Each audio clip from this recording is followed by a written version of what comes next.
Radio Publique Africaine.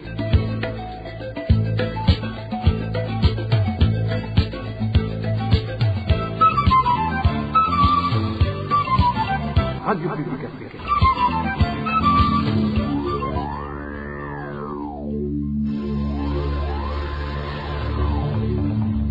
C'est le moment de suivre le journal parlé en français. À la présentation, Eloge Diva, Lemesha. Merci d'écouter la Radio Publique Africaine. Bonsoir et bienvenue dans le journal de ce 21 décembre 2024. Tout de suite, les principaux titres.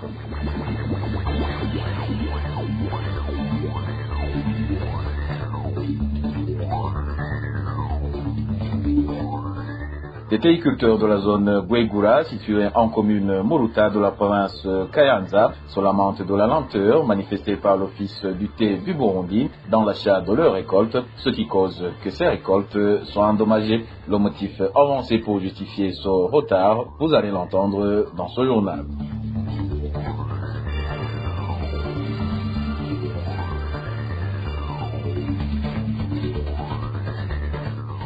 Et puis le rapatriement volontaire des réfugiés burundais vivant en Tanzanie va être opéré très prochainement en 2025.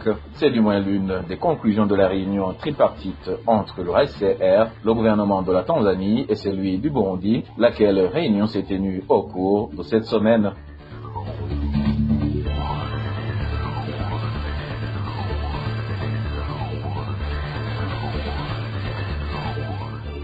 Et enfin, nous allons nous rendre au chef-lieu de la province d'Ongodi, où certains quartiers connaissent depuis plus de 2 mois une pénurie d'eau potable. Vous allez entendre les sollicitations des habitants de ces localités. Voilà pour les titres. Le développement, c'est dans un instant.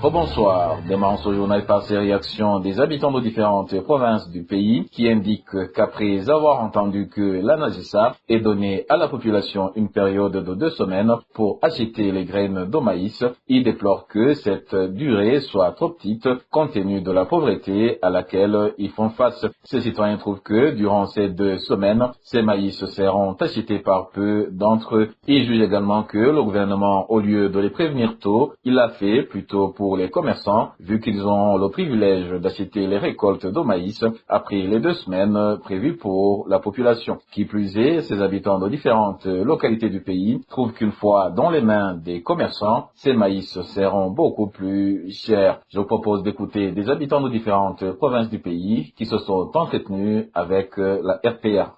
Nous avons entendu que l'ANAGESA est en train de vendre la production de maïs achetée auprès des agriculteurs au mois d'avril de cette année. Ces produits sont achetés par ces mêmes agriculteurs, mais il y a une petite société achetée à un prix de 1700, mais ce maïs est en train d'être vendu actuellement à 2100. Nous avons appris également qu'après, l'ANAGESA va vendre ce maïs au commerce. Au moment où la population burundaise meurt de faim, ça ne devrait pas être un business pour une société de l'État.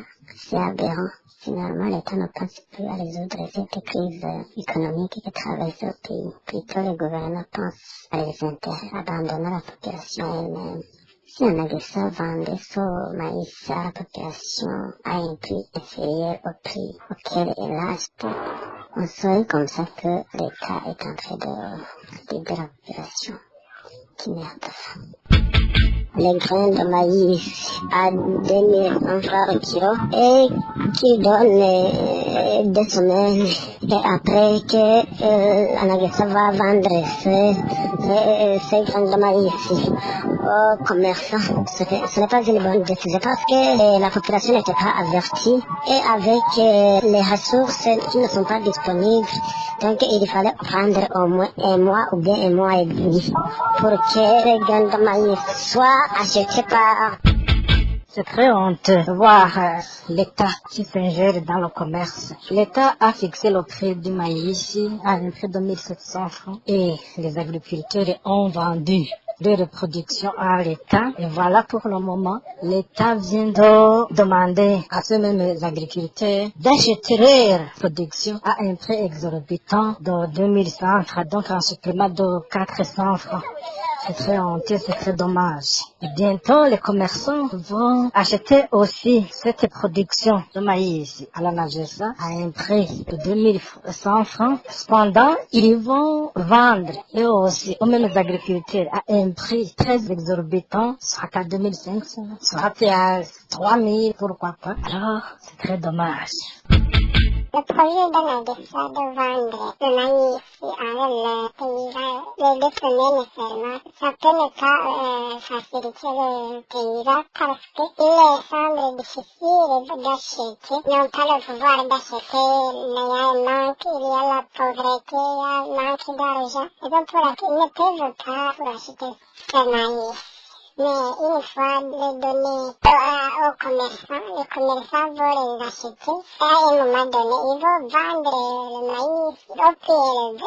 C'est donc pour laquelle il fallait insister à ce qu'on donne seulement le maïs à la population.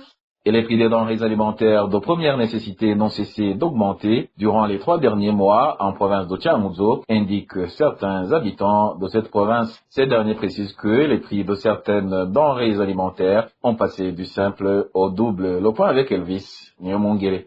La montée des prix des denrées alimentaires de première nécessité signalée dans différentes localités du pays n'a pas épargné la province de Changuzo. Des habitants de cette province dont nous nous sommes entretenus indiquent que les prix de ces denrées alimentaires ont passé du simple au double. Celui-ci donne des exemples. Le kilogramme de farine de maïs se vend à 3 000 francs alors que le prix était à 2 000 francs. Les haricots sont à 4 600 francs pour le kilogramme alors qu'avant, et même si les prix augmentaient, le prix était à 2 000 francs. Le prix de bonne qualité dénommé Souka se vend actuellement à 6 000 francs par kilogramme, tandis que le prix de dernière qualité est à 2 000 francs. Ces habitants de Changuzo, une province frontalière avec la Tanzanie où ils achètent certains vivres, indiquent également que la dévaluation de la monnaie burundaise est l'une des causes derrière la flambée persistante des prix. La dévaluation de la monnaie burundaise durcit de plus en plus la situation. Par exemple, ici dans notre province qui est frontalière avec la Tanzanie, pour obtenir 100 000 shillings, tu donnes 320 000 francs. Vous comprenez que si tu veux donc acheter une marchandise en Tanzanie, ce n'est pas franchement facile. Ces habitants de Changuzo indiquent que compte tenu de cette situation, ils risquent de mourir de famine, d'où ils demandent au gouvernement de chercher des solutions à cette montée résistante des prix des denrées alimentaires. Merci à toi Elvis Nyomongere et quittons la province de Changuzo pour nous rendre en province de Kayanza où des téléculteurs de la zone Guegura située en commune de Muruta s'indignent du fait que leur récolte soit endommagée à cause de l'OTB Guegura qui ne vient pas acheter à temps leur thé. Ces téléculteurs font savoir que l'office du thé du Burundi a fait savoir que ces véhicules manquent de carburant. Les détails avec Emmanuel Daishimiye. Il y a quelques jours, les téléculteurs de la zone Guegura en commune Muruta se lamenté que l'OTB achète leur production du thé à un prix très minime, c'est-à-dire 350 francs burundais par 1 kg de thé. Actuellement, ces téléculteurs disent que la situation devient de plus en plus grave car l'OTB ne vient plus prendre leur production de thé, ce qui va leur causer des pertes énormes comme l'indique cet habitat de Guegura. Pour le moment, la production de thé est très abondante car nous sommes dans la saison des pluies. Mais le grand problème est que l'OTB n'envoie pas de véhicules pour récupérer notre récolte. Ces cultivateurs de thé font savoir que l'OTB a expliqué que son retard est dû au manque de carburant puisque leurs véhicules ne peuvent pas fonctionner sans carburant. L'OTB n'a pas de véhicule pour pouvoir transporter notre production de thé à cause de la pénurie du carburant. Ainsi, le thé devient abondant dans les plantations car sa cueillette ne se fait pas au rythme normal comme avant. Ces agriculteurs demandent au gouvernement de tout faire pour régler ce problème dans l'immédiat car si rien n'est fait, ils vont continuer à travailler à perte. À ce propos, nous n'avons pas pu joindre Richard Nahayo, directeur de l'OTB, pour avoir des éclaircissements. Et je vous le disais en titre, les réfugiés burundais vivant en Tanzanie qui le souhaitent vont être rapatriés très prochainement en 2025. C'est l'un des engagements pris lors de la réunion tripartite entre le HCR, la Tanzanie et le gouvernement burundais, laquelle réunion s'est tenue au cours de cette semaine. Les trois parties se sont convenus de résoudre certains défis rencontrés par ces réfugiés. Emmanuel Nyongeko nous en dit plus. Cette réunion tripartite entre le gouvernement tanzanien et burundais ainsi que le HCR récemment tenue avait comme ordre du jour les discussions sur le rapatriement volontaire des réfugiés burundais vivant en République unie de la Tanzanie. Selon le Haut Commissariat des Nations Unies pour les réfugiés HCR, à travers sa publication sur son site web datant de son 20 décembre 2024, les trois parties, à savoir le HCR lui-même, le gouvernement tanzanien et le gouvernement burundais, se sont convenus de poursuivre le rapatriement volontaire vers le Burundi conformément aux dispositions de l'accord tripartite de mai 2001. Comme l'indique toujours le HCR, parmi les points saillants de cette réunion tripartite, toutes les parties se sont engagées à améliorer le partage d'informations sur les perspectives de mobilité transfrontalière de la main-d'œuvre entre le Burundi et la Tanzanie, ainsi que les procédures permettant d'y accéder pour les rapatrier. De plus, les participants dans cette réunion ont noté que ces mouvements devraient être entrepris conformément au cadre juridique et administratif bilatéraux existants et compte tenu des protocoles et politiques de la communauté de l'Afrique de l'Est. Selon Martin Niteretse, le ministre burundais de l'Intérieur, de la Sécurité et du Développement communautaire, il est primordial que les réfugiés rentrent au pays pour contribuer à la vision du Burundi 2040 comme pays émergent et 2060 en tant que pays développé. De plus, depuis 2025, le gouvernement tanzanien, avec le soutien du HCR, va mener une évaluation complète sur la protection et des solutions pour tous les réfugiés burundais en Tanzanie afin de comprendre leurs défis. Cette initiative vise à identifier et mettre en œuvre des solutions durables telles que le rapatriement librement consenti, la réinstallation et l'intégration locale, comme l'a mentionné Daniel Bahansio, vice-ministre de l'Intérieur du gouvernement tanzanien. Quant à Fatima Mohamed Kor, directrice adjointe du HCR pour l'Afrique de l'Est, la Corne de l'Afrique et la région des Grands Lacs, la recherche de solutions durables pour les réfugiés burundais, notamment en les aidant à rentrer chez eux en toute sécurité et à reprendre leur nouvelle vie dans la dignité, reste une priorité majeure pour le HCR. Cette autorité a également lancé un appel à la communauté internationale pour les soutenir dans ce projet de rapatriement des réfugiés burundais. Vous saurez que jusqu'au mois de novembre 2024, les camps de Nyarugusu et d'Nduta en Tanzanie comptaient 144 500 réfugiés burundais selon le HCR.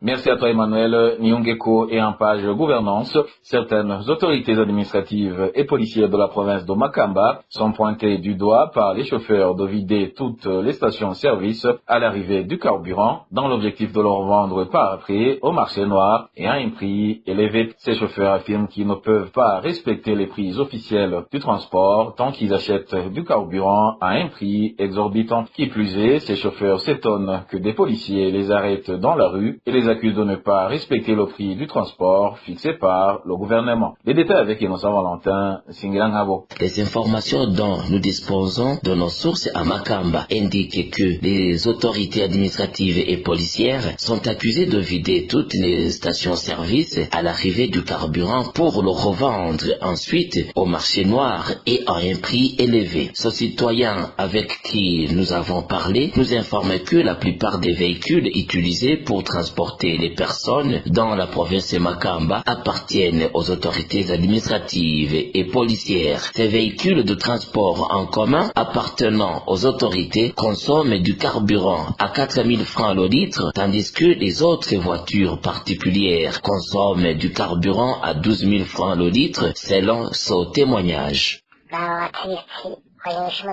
Les véhicules de transport qui circulent dans cette zone appartiennent à ces autorités administratives et policières. Ces dernières sont à l'origine des magouilles pour distribuer le carburant à ceux qui en ont besoin. Leurs véhicules consomment de l'essence à 4 000 francs boule au litre, tandis que les autres véhicules particuliers consomment de l'essence à 12 000 francs boule au litre. Les chauffeurs ne savent pas à quel sens se vouer car ils travaillent dans la rue avec d'autres chauffeurs qui conduisent des véhicules appartenant aux autorités administratives et policières alors qu'ils ne paient pas le même prix au litre d'essence. Outre le fait que ces policiers qui ont vendu du carburant à un prix exorbitant sont les mêmes qui retournent dans la rue pour arrêter les chauffeurs qui ont augmenté le prix des transports, les chauffeurs visés affirment qu'ils vont abandonner leur métier. Les policiers sont postés à leur poste routier pour arrêter les conducteurs dont les véhicules ont consommé de l'essence à 12 000 francs le litre. Il n'est pas facile de rivaliser sur la route avec le véhicule qui consommait de l'essence à 4 000 francs le litre appartenant à une autorité de police alors que l'on vient de consommer de l'essence à 12 000 francs le litre. Les deux véhicules ne peuvent pas se permettre de faire payer le même prix de transport. Certains chauffeurs parmi nous vont abandonner leur métier car nous n'avons pas d'autre choix. À ce propos, nous n'avons pas pu joindre ni Madame Tantine Tchotina Magara, le gouverneur de la province de Makamba, ni le secrétaire général du parti CNDD-FDD, qui a été cité Révérien Dikoulio pour accueillir leur réaction. Innocent Valentin, Singlang et dernière nouvelle de ce journal, il se remarque une pénurie d'eau potable dans certains quartiers de la ville d'Ongozi. Depuis plus de 2 mois, les habitants de cette localité demandent que cette problématique soit vite résolue pour éviter la propagation des maladies liées au manque d'hygiène. Plus de détails avec Rémi Delagakura. Habitants des quartiers Muremera, Gisagara et Kinyami, de la ville d'Ongozi, font savoir qu'ils viennent de passer 2 mois sans être approvisionnés en eau potable, ce qui est l'air est difficile car ils sont obligés d'acheter de l'eau auprès de ceux qui vont en chercher dans d'autres localités. Ce qui triste ces habitants car cela leur demande beaucoup de moyens qu'ils n'ont pas. Pour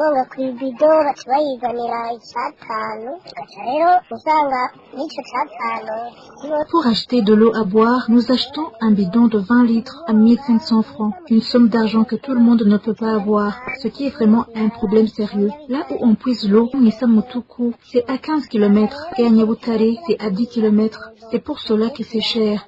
D'après notre source, dans ces quartiers, les habitants les plus démunis consomment de l'eau, de la pluie pour avoir de quoi utiliser pour préparer la nourriture. Ce qui les préoccupe beaucoup parce que cette eau est très sale et que par conséquent, ils peuvent attraper des maladies. Actuellement, nous les habitants de la ville d'Ongozi, nous utilisons l'eau des pluies, si bien sûr quand la pluie tombe. Mais cette eau est impure. Nous risquons d'attraper les maladies liées au manque d'hygiène comme le choléra, la dysenterie, etc. Les habitants de ces quartiers implorent la régie des eaux et les autorités provinciales d'Ongozi de leur fournir de l'eau potable, sinon ils vont attraper des maladies liées aux messages. La rédaction de la RPA, nous avons essayé de joindre le directeur général de la régie des eaux, le général de brigade Jean-Albert Manigomba et le gouverneur de la province d'Ongozi, Désiré Minani, pour s'exprimer à son propos, mais sans succès. Et voilà, chers auditeurs de la radio publique africaine, c'est par ce reportage de Rémi Delagakura que le journal de ce 21 décembre 2024 se termine. Merci pour votre écoute et je remercie également mes collègues de la rédaction et de la technique pour leur parfaite collaboration. Au micro, vous étiez avec Éloge Divin Remecha. Je vous souhaite un bon week-end.